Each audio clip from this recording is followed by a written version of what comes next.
Hello students, hi and welcome to this awesome biology class for pre-medical exams.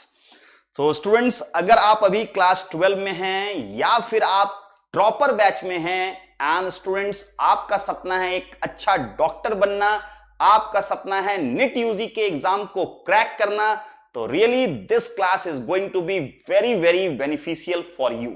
And we are going to start with a very beautiful chapter, that is the human reproductive system. तो student, आज के class का जो topic है ये है human reproduction. धीरे धीरे करके हम लोग एक एक करके इस चैप्टर के बहुत सारे पार्ट्स को कवर करने वाले हैं. This is going to be a very long journey, but याद देखिए, अगर स्टार्ट अच्छा होगा तो अंजाम तो यार अच्छा होना ही होना है. Okay, let's start. तो सबसे पहले स्टूडेंट जानते हैं बहुत ही बेसिक चीजों को.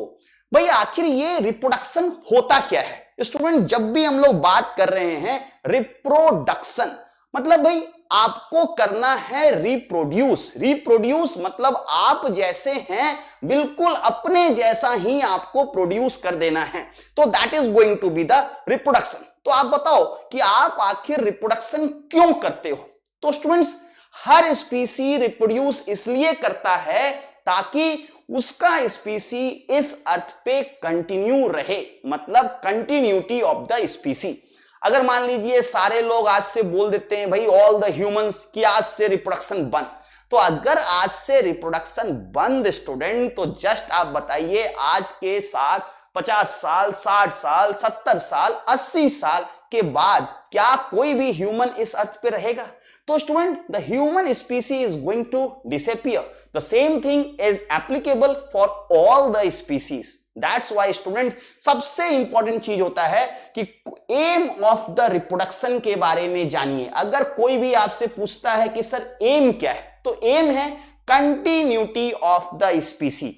इसलिए हम लोग रिप्रोड्यूस नहीं करते कि बच्चे प्रोड्यूस करना है, आपके खानदान को आगे बढ़ाना है. नो डाउट लोग तो यही सब डिस्कस करते हैं, but actually the aim is the continuity.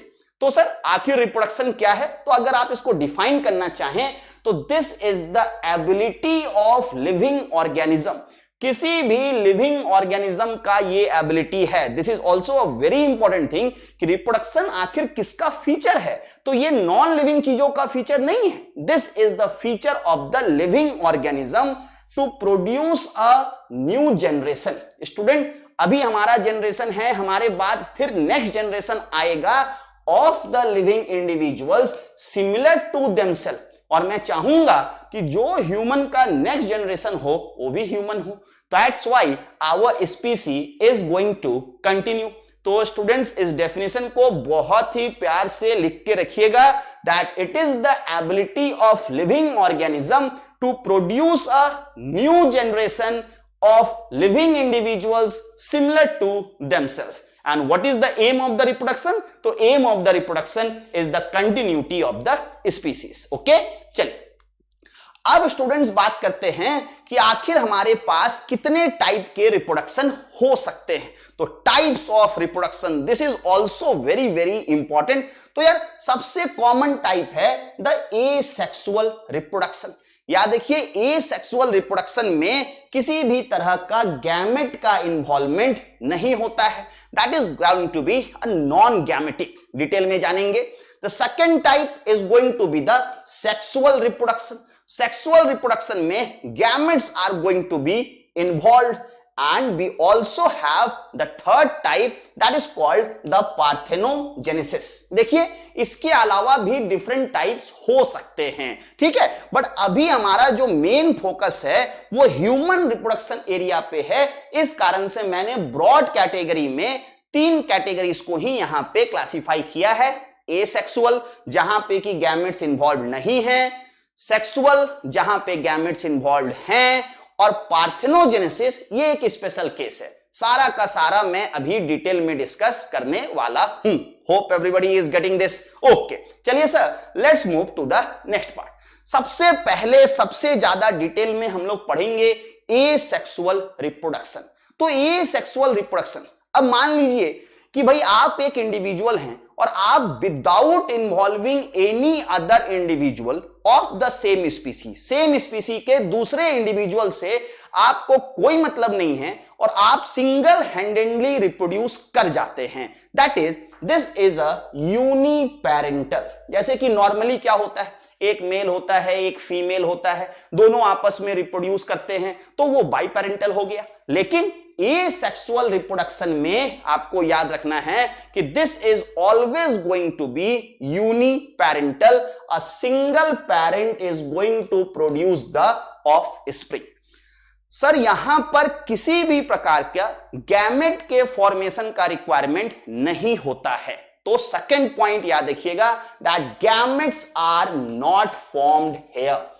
अब अगर गैमेट को नहीं बनाना है तो आपको मियोसिस करने की कोई जरूरत नहीं है। मियोसिस कहां पे इन्वॉल्व होता है, meiosis is involve for the gamete formation. तो यहां पर स्टूडेंट आपको क्या करना है कि भाई नया इंडिविजुअल बनाने के लिए जिस डिवीजन का रिक्वायरमेंट होगा वो केवल और केवल माइटोसिस का रिक्वायरमेंट होगा।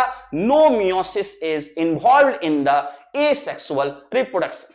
अब देखिए कि सिंस यहां पर केवल और केवल एक ही पेरेंट इन्वॉल्व है, दूसरा पेरेंट तो आया ही नहीं, तो जब दूसरा पेरेंट नहीं आया तो रिकॉम्बिनेशन के कोई भी चांसेस नहीं है। और जब रिकॉम्बिनेशन के चांसेस नहीं है तो जो ऑफस्प्रिंग बनने वाला है वो 100% सिमिलर होगा।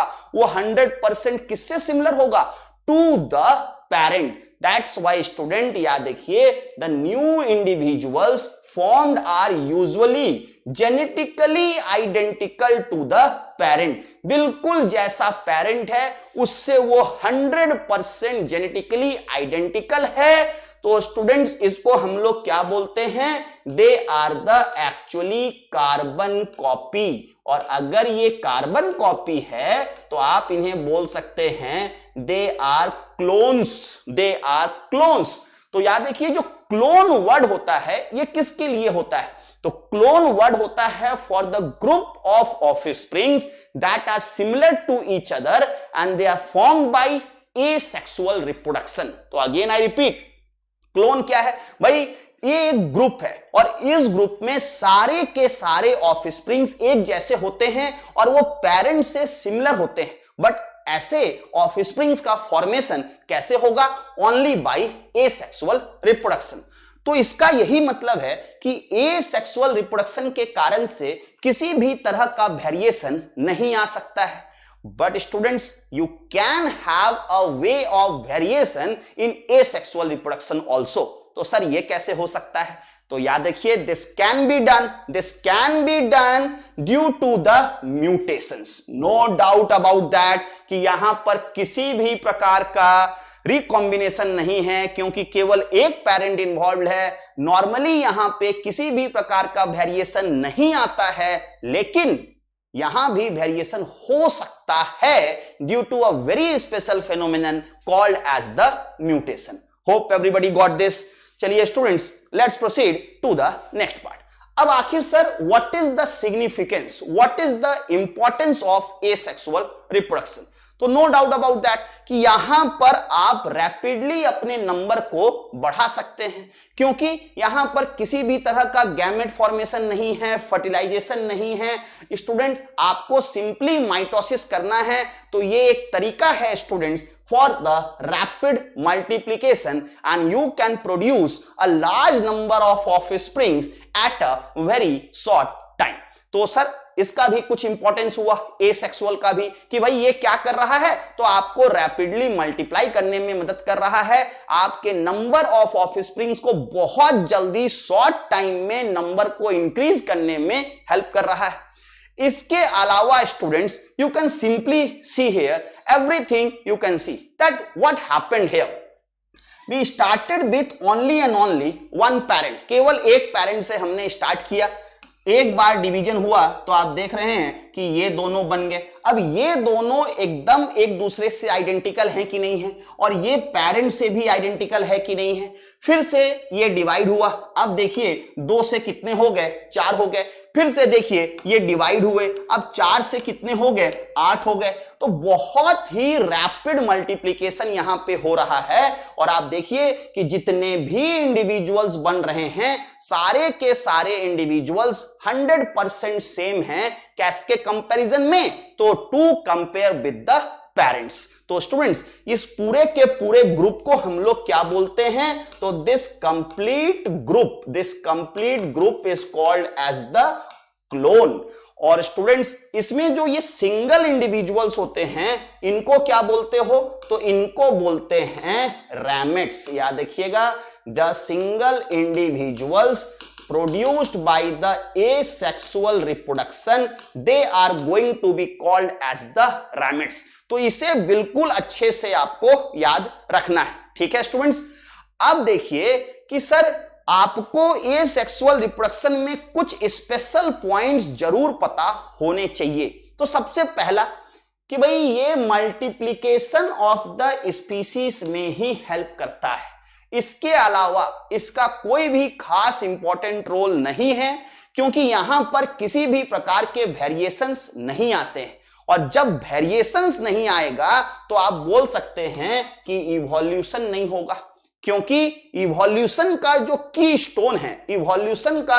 स्टोन है, वो क्या होता है, द वेरिएशन। याद रखिए, अगर आपसे कोई पूछता है कि इवोल्यूशन क्यों आता है, तो इवोल्यूशन होता है ड्यू टू वेरिएशन। और अगर वेरिएशन ही नहीं है तो भाई इवोल्यूशन नहीं होगा। तो आप बोलोगे कि सर आपने तो अभी बताया कि भाई म्यूटेशन से तो हो सकता है, but mutation is a rare phenomenon. और अगर ये एक रेयर फेनोमेनन है तो you can't rely on that. But याद रखिए कि इस तरह का रिप्रोडक्शन आपके लिए सबसे ज्यादा एडवांटेजियस कब हो सकता है। Just try to think students, कि अगर मान लीजिए एनवायरमेंट बिल्कुल स्टेबल है, एनवायरमेंटल कंडीशंस आर बिल्कुल फेवरेबल फॉर यू, तो ऐसे एनवायरमेंटल कंडीशन में आप क्यों इवॉल्व करना चाहेंगे। नॉर्मली हम लोग इवॉल्व कब करते हैं, जब एनवायरमेंट चेंज होता है। तो we try to adapt to the environment in a better way. तो आपको जब एडेप्टेशन की जरूरत पड़ेगी, तब आपको इवोल्यूशन की जरूरत पड़ेगी, उस समय आपको वेरिएशन चाहिए होंगे। लेकिन अगर एनवायरमेंट स्टेबल है तो why I should go for variation. तो याद रखिए कि this is most advantageous in stable environment, in the favourable environment, जिसमें कि आप बहुत ही आराम से सर्वाइव कर रहे हैं। तो the best way to reproduce is going to be the asexual reproduction. तो बिल्कुल एक एक पॉइंट आपको एकदम क्लियर कट तरीके से पता होना चाहिए। याद रखिए स्टूडेंट्स कि अगर आप यहां से नोट्स बना रहे हैं, ठीक है, आपको किसी भी और बुक से पढ़ने की जरूरत नहीं है, आप डायरेक्टली क्वेश्चंस को सॉल्व कर सकते हैं। हम लोग आपको यहां पर एमसीक्यूज भी प्रोवाइड कराने वाले हैं, तो there is nothing to worry कि सर कहां से पढ़े, क्यों पढ़े। आप चुपचाप स्टूडेंट 100% इन चीजों को कॉपी में नोट डाउन करते जाइए, और बस आपको इन्हीं चीजों को पढ़ना है, ठीक है सर। Let's proceed. मैं पूरा का पूरा एनसीईआरटी, आउट ऑफ एनसीईआरटी, जितने भी चीज इंपॉर्टेंट हो सकते हैं सब आपका कवर कर दे वाला हूं। ओके, चलिए सर, लेट्स प्रोसीड।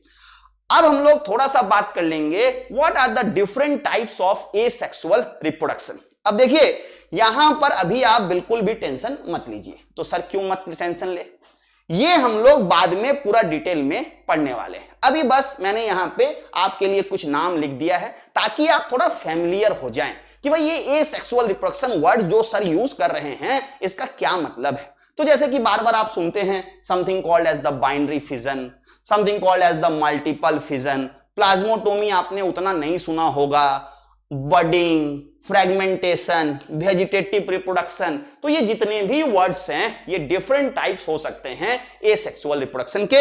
इन सारे को मैं डिटेल में आपको बाद में हमारे दूसरे चैप्टर में पढ़ाने वाला हूं। ये चैप्टर मेनली फोकस्ड है on human reproduction part. Okay, चलिए let's proceed to the next type. तो अब बात करेंगे सेक्सुअल रिप्रोडक्शन के बारे में। तो देखिए सर, जहां ही आप सेक्सुअल रिप्रोडक्शन के बारे में बात करते हैं, इसका मतलब है कि भाई दो डिफरेंट सेक्सेस आर इन्वॉल्व, एक फीमेल है तो एक यहां पर मेल है। अब दो अगर डिफरेंट सेक्सेस आर इन्वॉल्व तो यार ये क्या होने वाला है, ये बाई पेरेंटल होने वाला है। यहां पे दो पेरेंट्स क्या होंगे, इन्वॉल्व होंगे। अब सबसे पहले दोनों पेरेंट्स यहां पे गैमेट्स बनाते हैं। अब जो फीमेल है इसने एग बनाया या ओवम बनाया, अब जो ये मेल है इसने स्पर्म बनाया, अब ये आपका गैमेट बन गया। अब सबको पता है कि गैमेट कैसे बनते हैं, तो gamete is formed by the meiosis, gamete is formed by the meiosis. तो आपने मियोसिस करके गैमेट बना लिया। अब जब गैमेट बन गया तो गैमेट को आपको फ्यूज भी करना पड़ेगा, और जब आप इसे फ्यूज करते हैं तो इसे क्या बोलते हैं, फर्टिलाइजेशन। तो स्टूडेंट, एक ऐसा रिप्रोडक्शन जहां पर कि गैमेट का फॉर्मेशन हो और गैमेट्स फाइनली क्या हो जाएं, आपस में फर्टिलाइज हो जाएं, इसको हम लोग बोलते हैं सेक्सुअल रिप्रोडक्शन। लेकिन एक बार फर्टिलाइजेशन हो गया तो क्या चीज का फॉर्मेशन हुआ, जाइगोट का। अब आप बताइए कि जो ये जाइगोट है ये तो यार एक सिंगल सेल होता है, लेकिन हमारे बॉडी में तो बहुत सारे सेल्स हैं। In humans we have got trillions of cells. तो एक सेल से आखिर हम ट्रिलियंस ऑफ सेल पे कैसे पहुंचते हैं। तो स्टूडेंट, नो डाउट आपके पास एक ही तरीका है कि अब आपको यहां से क्या करना पड़ेगा, अब आपको यहां से माइटोसिस करना पड़ेगा। तो this is the thing what I mean to concentrate. Maximum जगह मैं देखता हूं कि लोग जनरली फोकस्ड रहते हैं कि सर सेक्सुअल रिप्रोडक्शन हुआ तो मियोसिस होगा और ये सेक्सुअल हुआ तो माइटोसिस होगा। देखिए यहां पर नो डाउट गैमेट के फॉर्मेशन में तो मियोसिस ही होगा, लेकिन बाद में जब आपको ग्रोथ दिखाना है तो माइटोसिस इज ऑल्सो इन्वॉल्व। तो याद देखिए, ए सेक्सुअल रिप्रोडक्शन में ओनली माइटोसिस इज इन्वॉल्व, लेकिन सेक्सुअल रिप्रोडक्शन में शुरू में मियोसिस इज इन्वॉल्व और बाद में you have the involvement of the mitosis also. ठीक है सर, चलिए इसको थोड़ा पॉइंट वाइज हम लोग देख लेते हैं। तो सबसे पहला चीज, जहां भी सेक्सुअल रिप्रोडक्शन नाम का वर्ड आया तो सबसे पहला चीज होगा formation of the special haploid cells. याद देखिए, और इनको हम लोग क्या बोलते हैं, गैमेट्स। गैमेट्स यहां पे जो बनेगा वो हैप्लॉइड होना चाहिए। जैसे कि मान लीजिए कि ह्यूमन डिप्लॉइड है तो इसका गैमेट हमेशा मोनोप्लॉइड बनना चाहिए। मतलब अगर आप 2n हैं, अगर आप 2n हैं तो गैमेट हमेशा n बनना चाहिए। तो सर ऐसा क्यों सर? क्योंकि दो पेरेंट इन्वॉल्व है, क्योंकि दो पेरेंट इन्वॉल्व है। अगर मान लीजिए 2n से n नहीं बना, दोनों ने ही गैमेट बना दिए 2n 2n, तो अगर 2n और 2n फ्यूज हो गया तब तो 4n हो जाएगा। तब तो भाई बहुत बड़ा मिस्टेक हो जाएगा कि जो हमारा ऑफस्प्रिंग होगा उसका पूरा का पूरा प्लॉइडी ही चेंज हो गया। तो this is not a correct thing. इस कारण से यह जरूरी है कि जो गैमेट बने वो क्या हो, that is going to be the haploid. लेकिन क्या केवल गैमेट बनना will indicate the sexual reproduction? तो ऐसा नहीं है। गैमेट बनने के बाद एक इंपॉर्टेंट इवेंट होना जरूरी है और वो इवेंट है फर्टिलाइजेशन। याद देखिए, गैमेट बनना चाहिए और फिर फर्टिलाइजेशन होना चाहिए। अगर फर्टिलाइजेशन नहीं होगा तो फिर इसे काउंट नहीं करेंगे इन द सेक्सुअल रिप्रोडक्शन। अब देखिए, अगर मान लीजिए फ्यूजन हो गया गैमेट का तो फिर से क्या बन गया, फिर से डिप्लॉइड सेल बन गया। तो यार हम लोग पहले 2n थे, 2n से n हुए और फिर n फ्यूज करके क्या हो गया, 2n हो गया। तो फर्टिलाइजेशन के कारण से हमारा जो प्लॉइडी होता है वो फिर से रिस्टोर हो जाता है। अगर फर्टिलाइजेशन नहीं होता तो भाई 2n से हम लोग n हो जाते। तो ये भी बड़ा इंपॉर्टेंट है।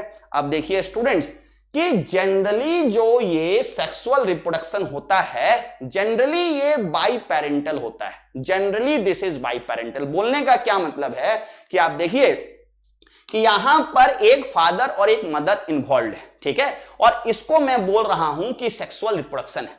बट कुछ ऐसे केसेस हो सकते हैं, नॉट इन द ह्यूमंस, कुछ ऐसे एनिमल्स हो सकते हैं जिनके पास मेल और फीमेल का जो सेक्सुअल ऑर्गन है वो सेम इंडिविजुअल के पास प्रेजेंट है।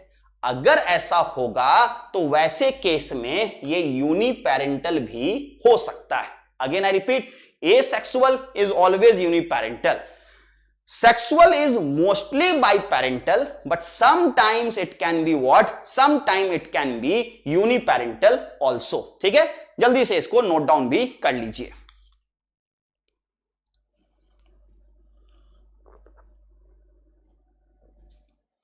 चलिए students, now let's proceed further. अब देखिए, जैसा कि मैंने आपको बताया कि यहां पर जो सेल डिविजन्स होते हैं वो मियोटिक होते हैं, बट मियोटिक कब होता है, जब गैमेट फॉर्मेशन का टाइम होता है। ठीक है, और स्टूडेंट जब हमारा डेवलपमेंट हो रहा है उस समय क्या होगा, mitotic division during the development of zygote into an offspring. Again I repeat, zygote single cell का बना हुआ था, उसे कन्वर्ट करना है एक ऑफस्प्रिंग में, तो आपको बहुत बार माइटोटिकली डिवाइड करना पड़ेगा, तब जाकर ये कंप्लीट होगा। ठीक है, अब देखो यहां पर जो ऑफस्प्रिंग्स होते हैं वो 100% पेरेंट के साथ जेनेटिकली सिमिलर नहीं होते, they are not genetically identical to the parent.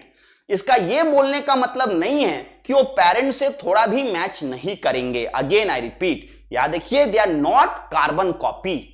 अगर आप किसी भी ऑफस्प्रिंग को देखें जो कि सेक्सुअल रिप्रोडक्शन से बना है, तो उसके पास कुछ कैरेक्टर्स ऐसे होंगे जो कि फादर से सिमिलर होंगे, कुछ कैरेक्टर्स ऐसे होंगे जो कि मदर से सिमिलर होंगे, बट कुछ ऐसे भी कैरेक्टर्स होंगे जो कि फादर और मदर के रिकॉम्बिनेशन के कारण से डेवलप हुआ है, and that is going to be due to the new recombinations.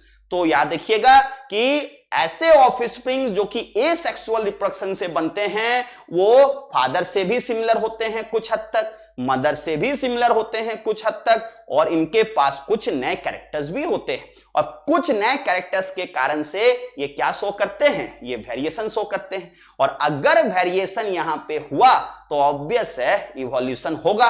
तो चलिए students, let's pay attention to the significance of the sexual reproduction. तो सबसे पहला चीज कि भाई सेक्सुअल रिप्रोडक्शन के कारण से ऑफस्प्रिंग बना, तो अगर ऑफस्प्रिंग बना मतलब आपने अपने नंबर को क्या कर लिया, मल्टीप्लाई कर लिया। इसके कारण से आपका जो स्पीसीज है वो क्या हुआ, कंटिन्यू हुआ, परपेचुएशन ऑफ द स्पीसीज। इसका मतलब होता है the continuation of the species. आप देखिए कि यहां पर क्या आएंगे, वेरिएशन। तो स्टूडेंट इवोल्यूशन होगा of the species due to introduction of the variations। So these are the very important key points, the very important significant point about the sexual reproduction। अब देखिए यहां पे एक बड़ा ही सुंदर सा डायग्राम दिखाया गया है। अब देखिए कि ये तुम्हारे रैबिट्स हैं, ठीक है। Now what you can see here, that simply you see that there is a mother, there is a father, ठीक है सर।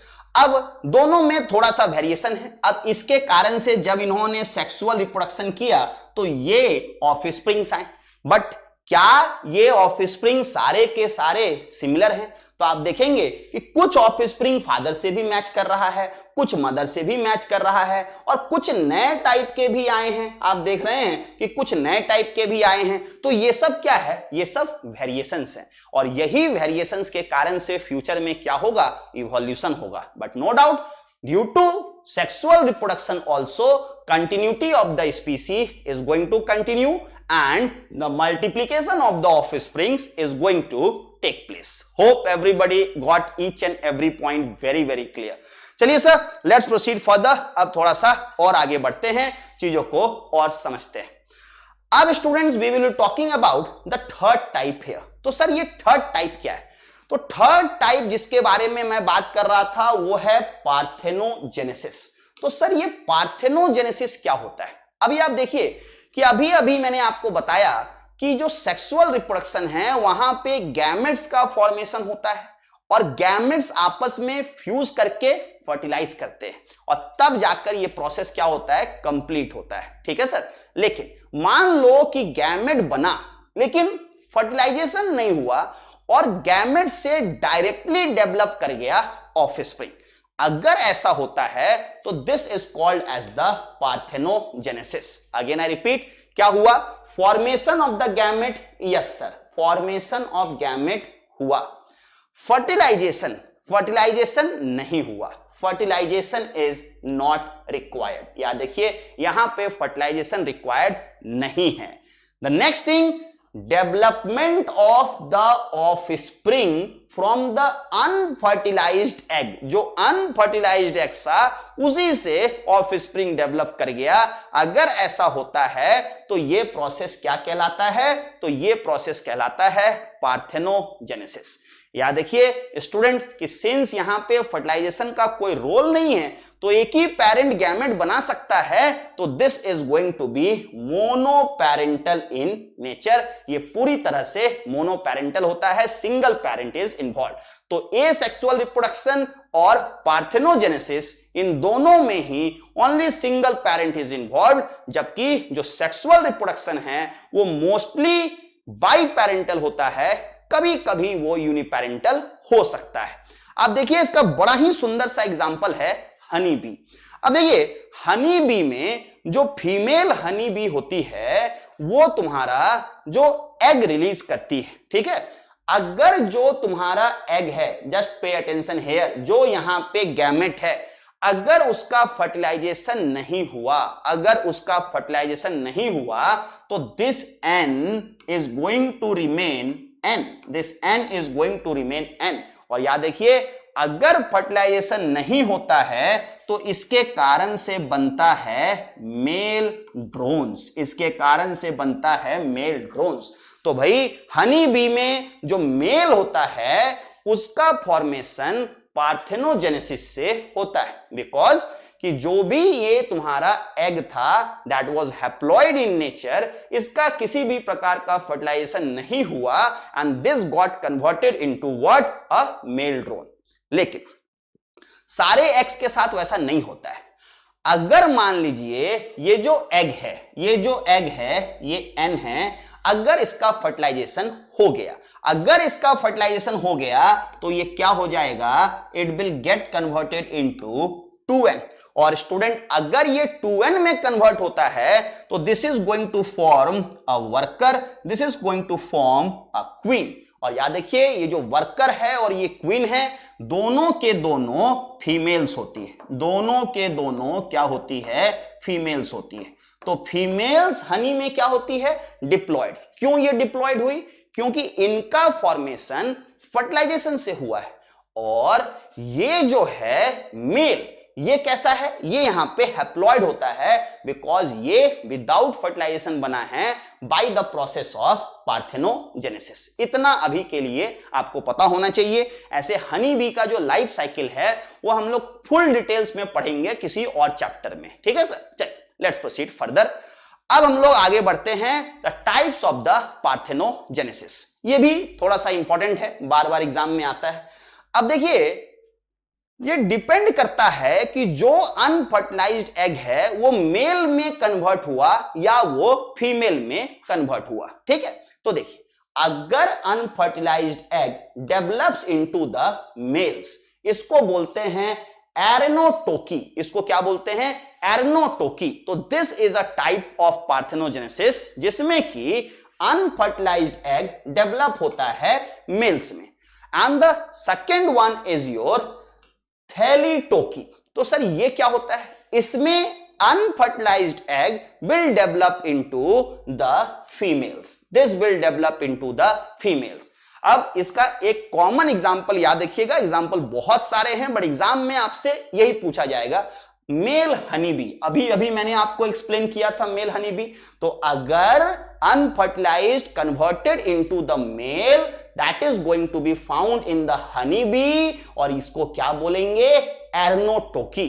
और अगर unfertilized egg developing into the female, this will be found in the aphids. ये जो एफाइट्स होते हैं वहां पर आपको ये देखने को मिलेगा, और इसे क्या बोलेंगे? इसे बोलेंगे थैलीटोकी। तो थैलीटोकी एंड एरेनोटोकी, ये दोनों के दोनों दो टाइप है पार्थेनोजेनेसिस के। ऐसे टाइप्स बहुत सारे होते हैं, मैं अलग अलग टाइप्स कर सकता हूं, बट हम लोग को थोड़ा फोकस रहना है नीट के एग्जाम के तरफ भी, ओके सर। तो इस कारण से यही दो जनरली क्वेश्चन पेपर में बार बार अपीयर करते हैं। Hope everybody got this. चलिए लेट्स प्रोसीड फर्दर। अब स्टूडेंट्स हम लोग थोड़ा सा बात करेंगे द ह्यूमन रिप्रोडक्शन के फीचर्स के बारे में कि सर जब ह्यूमन का रिप्रोडक्शन होता है तो उसमें क्या क्या चीजें हो सकती हैं। सबसे पहले आप देखिए कि भाई एक मेल है, ये एक मेल है और ये एक फीमेल है, ठीक है। तो सबसे पहला चीज ये हमेशा और हमेशा बाई पेरेंटल होगा कि नहीं होगा, ये हमेशा और हमेशा बाई पेरेंटल होगा। स्टूडेंट्स आप इस डायग्राम को देख के ही बता सकते हैं कि ये मेल है। अगर मैं यहां मेल नहीं भी लिखा होता फिर भी आप बता देते, क्योंकि हमारा जो मॉर्फोलॉजी है, लड़का और लड़की, मेल और फीमेल, ये मॉर्फोलॉजी ही हमारा अलग अलग है। तो भाई हम लोग एक्सटर्नल अपीयरेंस से भी बता देते हैं कि ये मेल है और ये फीमेल है। मतलब जो ह्यूमंस हैं वो क्या शो करते हैं, वो डाइमॉर्फिज्म शो करते हैं, ठीक है सर। अब देखिए कि भाई दोनों में यहां पर एक गैमेट बना जो कि स्पर्म है और यहां पर एक गैमेट बना जो कि एग है, दैट इज द ओवम। मतलब यहां पर मियोसिस के थ्रू क्या होता है, गैमेटोजेनेसिस। तो अगर गैमेटोजेनेसिस हुआ तो this is proceeding towards the what sir, sexual reproduction. But क्या केवल गैमेट बनना ही सेक्सुअल रिप्रोडक्शन है? तो बिल्कुल नहीं। गैमेट बनने के साथ साथ क्या होना चाहिए, गैमेट बनने के साथ साथ फर्टिलाइजेशन भी होना चाहिए। तो यस सर, यहां पे फर्टिलाइजेशन भी हो रहा है। अगर ऐसा हो रहा है तो ये क्या कहलाएगा, ये कहलाएगा सेक्सुअल रिप्रोडक्शन। अब स्टूडेंट्स आप बताइए कि जो फर्टिलाइजेशन होता है ह्यूमंस में वो कहां पे होता है, ये मैं पढ़ाने वाला हूं, बट आपको थोड़ा तो आइडिया होना चाहिए। तो फर्टिलाइजेशन फीमेल के बॉडी के अंदर होता है। तो फीमेल बॉडी के अंदर कहां होता है, ampulla of the fallopian tube. तो अगर फर्टिलाइजेशन बॉडी के अंदर होता है इसे बोलते हैं इंटरनल फर्टिलाइजेशन। क्या बोलेंगे इसे, इंटरनल। या देखिए देयर आर सम स्पीसीज जहां पे कि गैमेट्स जो होते हैं उनको हम लोग बॉडी के बाहर रिलीज कर देते हैं, वाटर में रिलीज कर देते हैं और फाइनली जो गैमेट्स हैं वो बॉडी के बाहर ही फ्यूज करते हैं, उसे बोलते हैं एक्सटर्नल फर्टिलाइजेशन। लेकिन ह्यूमंस में जो फर्टिलाइजेशन होता है अंडर नॉर्मल कंडीशंस वो हमेशा और हमेशा क्या होगा, हमेशा और हमेशा इंटरनल होगा। नो डाउट अबाउट दैट कि अगर हम लोग टेस्ट ट्यूब बेबी प्रोग्राम पढ़ेंगे तो वहां पे मैं आपको एक्सटर्नल फर्टिलाइजेशन पढ़ाऊंगा, बट वो अलग है। अभी हम लोग नॉर्मल चीजें के बारे में बात कर रहे हैं। तो हमने फर्टिलाइजेशन भी देख लिया। अब देखिए स्टूडेंट कि जब यहां पे फर्टिलाइजेशन होगा तो जाइगोट का फॉर्मेशन हो जाएगा एंड जाइगोट को डेवलप करना है into what, into the offspring.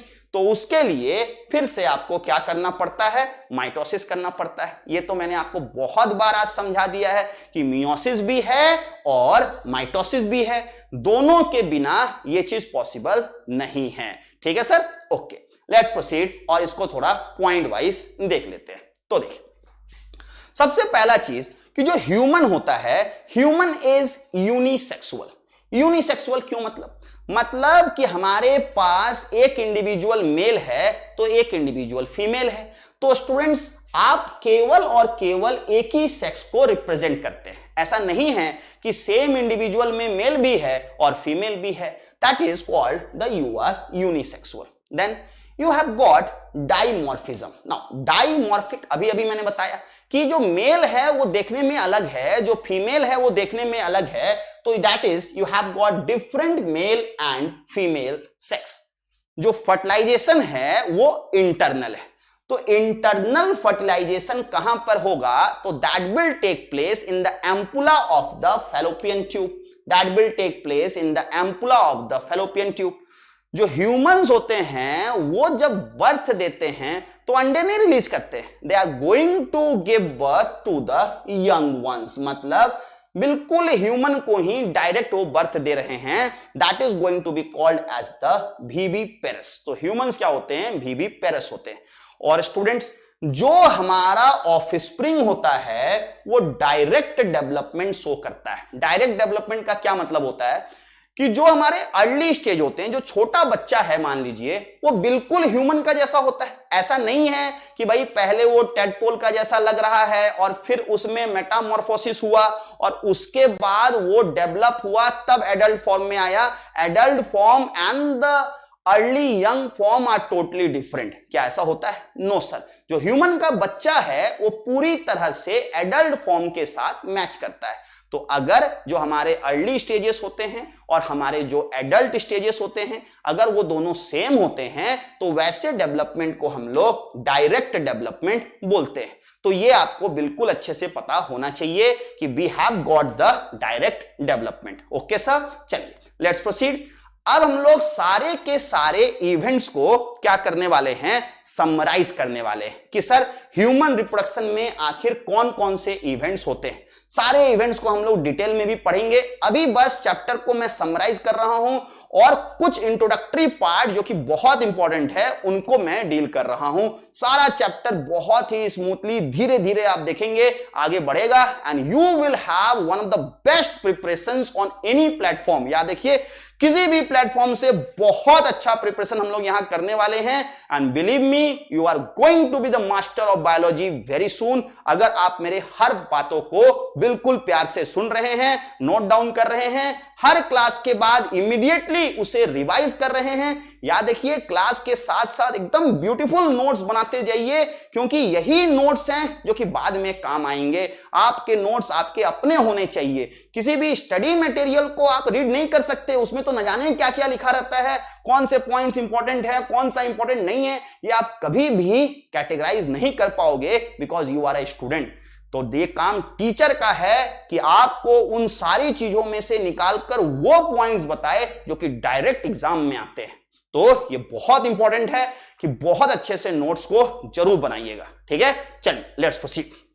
अब देखिए सबसे पहले कि फर्टिलाइजेशन से पहले होने वाले इवेंट्स क्या होते हैं ह्यूमन में। तो सबसे पहला चीज होगा भाई कि गैमेटोजेनेसिस होगा। गैमेट का फॉर्मेशन होना चाहिए। अब मान लीजिए गैमेट का फॉर्मेशन हो गया तो उसके बाद मेल का गैमेट फीमेल के रिप्रोडक्टिव ट्रैक में इंट्रोड्यूस होना चाहिए, तभी तो मेल और फीमेल के गैमेट्स का फ्यूजन हो पाएगा। इसे बोलते हैं insemination. What is the meaning of insemination? Insemination का मतलब होता है कि जो मेल का स्पर्म है उसको एंटर करना है in the female genital tract. तो किसी भी प्रोसेस से अगर वो फीमेल जेनाइटल ट्रैक में आ गया तो इसे बोलते हैं इंसेमिनेशन। तो याद देखिए कि ये दो सबसे पहले प्री फर्टिलाइजेशन इवेंट्स हैं। अब क्या हुआ कि मेल का गैमेट आ गया, फीमेल का गैमेट आ गया, अब दो गैमेट्स आपके पास आ चुके हैं। अब दोनों गैमेट्स आपस में क्या करेंगे? तो फर्टिलाइज करेंगे। दोनों गैमेट्स आपस में क्या करेंगे? तो फर्टिलाइज करेंगे। और जैसे इनका फर्टिलाइजेशन हुआ इसे बोलते हैं सिनगैमी। इसे क्या बोलते हैं? Syngamy. Syngamy is the fusion of the male gamete and the female gamete. और अभी अभी मैंने आपको पढ़ाया कि जो ये फ्यूजन हो रहा है, जो ये फ्यूजन हो रहा है, ये कहां पे हो रहा है? तो ये फ्यूजन तुमको होता है in the ampulla. In the ampulla. तो अगर ये एम्पुला ऑफ फैलोपियन ट्यूब में हुआ तो फर्टिलाइजेशन बॉडी के अंदर है, इसे बोलते हैं इंटरनल फर्टिलाइजेशन। ओके, चल अब देखो मान लो अगर फर्टिलाइजेशन हो गया तो सर इसके बाद क्या होगा? तो इसके बाद होगा द पोस्ट फर्टिलाइजेशन इवेंट। तो पोस्ट फर्टिलाइजेशन इवेंट क्या है? तो सबसे इंपॉर्टेंट है कि भाई जब दो गैमेट आपस में फ्यूज हो गए हैं तो क्या चीज का फॉर्मेशन हो जाए? तो फॉर्मेशन हो जाना चाहिए आपके जाइगोट का। तो जाइगोट का डेवलपमेंट, जैसे फर्टिलाइजेशन होगा उसके इमीडिएट बाद जाइगोट का डेवलपमेंट होगा। बट क्या केवल जाइगोट से काम चल जाएगा? नो सर, जाइगोट तो एक सिंगल सेल है। अब इस जाइगोट को डेवलप होना होगा और इसे बोलते हैं embryogenesis. That is the formation of the embryo. अब एम्ब्रियो कैसे बनेगा, कैसे जर्म लेयर्स बनेंगे, जैसे आपका ब्लास्टुला, गैस्टुला, ये सारे चीजें हम लोग पढ़ेंगे सर बहुत जल्दी। सब सारे के सारे चीजों को हम लोग कवर करेंगे। अब देखिए कि जो भी ये तुम्हारा फीटस है वो कहां पे डेवलप करेगा? तो वो यूट्रस में ही डेवलप करेगा। तो students, it is going to be nourished by the special structures called placenta. अब देखिए कि जब तुम्हारा यूट्रस मदर के, जब तुम्हारा फीटस मदर के यूट्रस में अपने आप को डेवलप करता है तो उस समय उसे बहुत सारे चीजों की रिक्वायरमेंट होती है, क्योंकि उसके तो सारे ऑर्गन्स अभी डेवलप नहीं हैं। तो ये सारे के सारे रिक्वायरमेंट्स कहां से फुलफिल होते हैं? तो ये सारे requirements are going to get fulfilled from the mother, but there is a mediator, और वो मीडिएटर क्या है? वो मीडिएटर है प्लासेंटा। ठीक है, वो मीडिएटर क्या है? वो है तुम्हारा प्लासेंटा। ठीक है, अब देखिए स्टूडेंट्स कि once your zygote has got developed, एक बार आपका जो जाइगोट डेवलप हो गया है तो इंप्लांटेशन होना चाहिए। तो सर ये इंप्लांटेशन क्या होता है? तो जो जाइगोट है वो जाकर यूट्रस के एंडोमेट्रियम में अपने आप को अटैच कर लेता है, क्योंकि भाई उसे तो बहुत लंबे समय तक वहां रहना है। तो अगर वो किसी सरफेस को जोर से पकड़ कर नहीं रहेगा तब तो प्रॉब्लम हो जाएगा। तो student, this is going to be called as the implantation, that is the fertilised ovum gets attached to the uterine wall. अभी से आप याद रखिए कि ह्यूमंस में जो इम्प्लांटेशन होता है वो तुम्हारा एंडोमेट्रियम में होता है। तो एंडोमेट्रियम में इंप्लांटेशन भी हो गया, but pregnancy has to continue, क्योंकि अभी तो डेवलपमेंट होना बाकी है। तब डेवलपमेंट पीरियड जो होता है उसे बोलते हैं गेस्टेशन पीरियड। तो भाई नॉर्मली एकदम अगर लोकल लैंग्वेज में बात करें, गेस्टेशन का मतलब है भाई ये 9 मंथ का गेस्टेशन होता है। ठीक है सर, 9 मंथ का गेस्टेशन होता है। तो this is the period during which the embryonic development occurs, जब तुम्हारा एम्ब्रियो है वो पूरी तरह से डेवलप होता है, बॉडी में न जाने कितने सारे फीचर्स डेवलप होते हैं, बहुत ज्यादा डिफरेंशिएशन होता है, मल्टीप्लीकेशन होता है। ये सारी चीजें जब होती हैं तब जाकर एक कंप्लीट फीटस डेवलप हो पाता है और तब जाकर उसका डिलीवरी होता है। तो स्टूडेंट इसके लिए एक और टर्म होता है and that is called the parturition. Once the gestation period is over, एक बार पूरी तरह से गेस्टेशन पीरियड कंप्लीट हो गया तो क्या होने वाला है? तो होने वाला है पार्चुरेशन, तब जाकर होता है पार्चुरेशन। तो पार्चुरेशन क्या होता है? पार्चुरेशन का मतलब है giving birth to the young one, that is the delivery of the baby, that will be called as the parturition. After the parturition क्या रिप्रोडक्शन चैप्टर खत्म हो गया? तो नो सर, उसके बाद भी एक बहुत इंपॉर्टेंट इवेंट है और वो इंपॉर्टेंट इवेंट है लैक्टेशन। याद रखिए, lactation is also the part of the reproduction only. ठीक है, सो सर ये जो भी इन्फेंट है after the delivery that can be fed on the mother's milk, हम लोग पढ़ेंगे सर कि up to 6 months after delivery the mother milk is the only food which is the best food for the infant. हम लोग को छोटे बच्चे को 6 महीने तक मदर मिल्क के अलावा पानी तक नहीं देना चाहिए। तो ये टॉपिक भी बहुत इंपॉर्टेंट होने वाला है।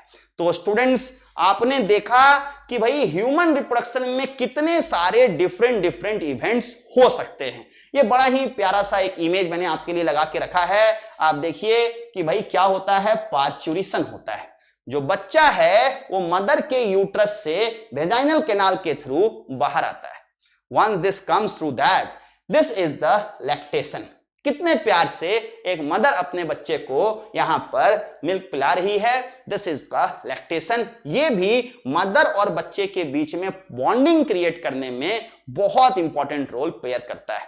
और इसके साथ साथ स्टूडेंट्स ह्यूमंस में ये बहुत इंपॉर्टेंट है something called the parental care. इसके बारे में मैं आपको इकोलॉजी में पढ़ाऊंगा कि बहुत सारे स्पीसीज होते हैं जिसमें कि पेरेंटल केयर का नाम का कोई चीज नहीं होता है। We have some called K selected species and R selected species, but human में parental care is also very important. आप देख रहे हैं कितने प्यार से जो मदर है और जो फादर है दोनों ही मिलके यहां पे अपने बच्चे से प्यार कर रहे हैं। तो मदर एंड फादर दोनों का पेरेंटल केयर बहुत ज्यादा इंपॉर्टेंट रोल प्ले करता है। तो स्टूडेंट्स ये था इस चैप्टर का पूरा एक introduction summary part. You can't say summary, there were many things that we have discussed today. Students next class से हम लोग मेन मुद्दे पे आएंगे, जहां पे कि directly we are going to enter into the human reproductive system, और हम लोग बात करेंगे डिफरेंट रिप्रोडक्टिव ऑर्गन्स के बारे में। होप स्टूडेंट्स आप लोग को आज का क्लास बहुत अच्छा लगा होगा। आप सबों के लिए स्टूडेंट एक बहुत इंपॉर्टेंट अनाउंसमेंट कि भाई जो भी आपको पढ़ाया गया है इस वीडियो को आप कितनी बार भी देख सकते हैं, और जरूर देखिए। और सबसे इंपॉर्टेंट चीज है कि नोट्स बना लीजिए, और इसे अभी के अभी, जैसे ये वीडियो आपका खत्म हुआ, अगर आप इसे अभी के अभी रिवाइज करोगे तो आप देखोगे कि मुश्किल से आपको 10 मिनट लगेगा और आपका पूरा टॉपिक रिवाइज हो जाएगा, और ये हमेशा के लिए आपके दिमाग में सेटल हो जाएगा। अभी आपको क्वेश्चंस बनाने की जरूरत नहीं है। We will provide you with the questions, but simply again just wait for the next class। अब आपको केवल नेक्स्ट क्लास में ध्यान देना है और फिर आपको देखना है, आपको आगे पढ़ने की कोई जरूरत नहीं। मैं आपको सिस्टमिक वे में धीरे धीरे करके सारी चीजें पढ़ाते जाऊंगा, तो आपको मेरे से आगे चलने की जरूरत नहीं है, आपको बस मेरे साथ चलने की जरूरत है, मेरे से पीछे नहीं होना है। ठीक है सर? ओके, चलिए सर फिर मिलते हैं। ओके, चलिए बाय बाय।